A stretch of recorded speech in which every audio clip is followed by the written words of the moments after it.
કે આ તો બધા ધતિંગ કરે. હા તો હું ધતિંગ કરું છું, તમને ના પોહાતું તમે ના આવશો. મારા ધતિંગ કરવામાં, મારા નાટક કરવામાં જો કદાચ લાખો લોકોનું ભલું થતું હોય અને મારા ભાવિ ભક્તોની અંદર એક હસી આવતી હોય, ખુશ બનતા હોય, તો આવા નાટક મને મેલેડી મંજૂર છે.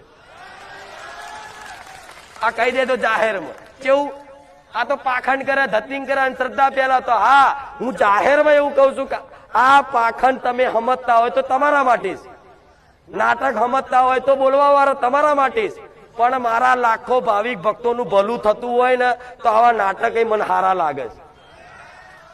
કે આ તો ધૂણવાનું તો માનસિક હોય, આ તો ગાડા થઈ ગયા હોય ને, માનસિક થઈ ગયા હોય એટલે આ તો મારો દીકરો નું માતા ગોડી જ છું, તો શું લેવા આવો છો? લાખો લોકો ડાયા બનાયા, મેં ગોડી બોલો આ શું ખોટું? જો તો ખરા મારા ભગવાને આવી મહિમા રચાઈ છે ને, હવે લોકો છે વિચાર કરે ખારું આ જમ આટલા બધા આવે છે, અરે એવું તો શું છે? પણ